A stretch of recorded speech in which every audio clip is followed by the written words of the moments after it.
Welcome to This Explainer.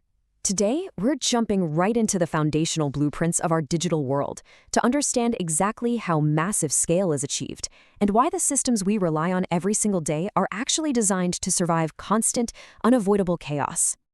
We're looking at day 18 of the source material today, and honestly, we are hitting the absolute core of how modern apps are built.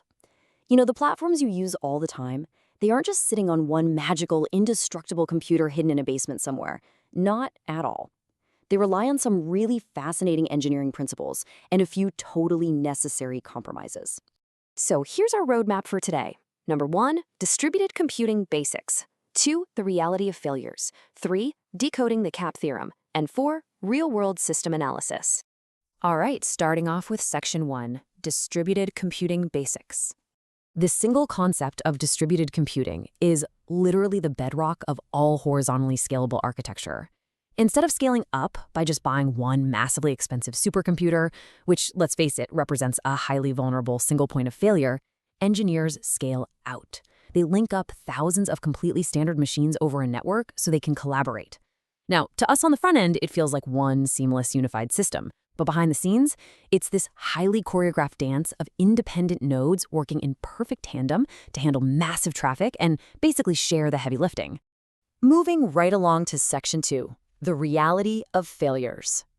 The fascinating and, kind of terrifying thing you realize when designing these systems is that perfection, it's a complete myth. The very second that independent nodes have to talk to each other over a network, chaos is mathematically guaranteed. I mean, when you have thousands of computers communicating over a vast network, the statistical probability of something going wrong eventually hits exactly 100%. Hard drives fail, power goes out, cables literally get accidentally cut. Engineers have to build with the absolute assumption that things are already breaking all around them. And this reality introduces two massive headaches: network failures and partial failures. A network failure is pretty straightforward. The lines are cut, the computers are perfectly fine, but they're totally isolated from each other. A partial failure, on the other hand, is a much trickier nightmare.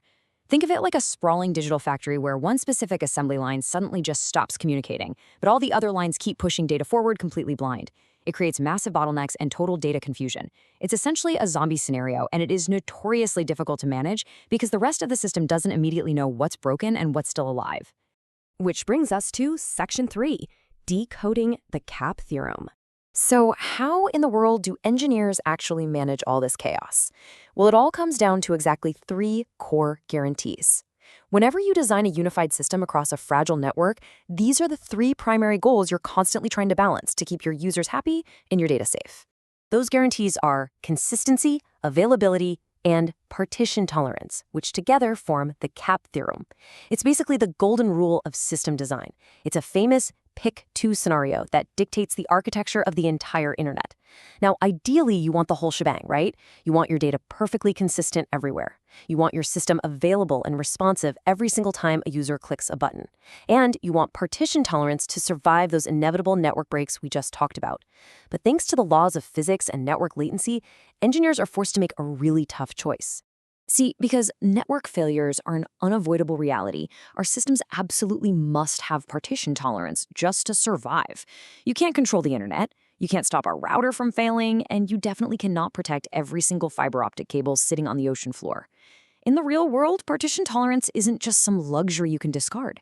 It's a mandatory baseline. The network is going to fail, period. And that forces the ultimate compromise.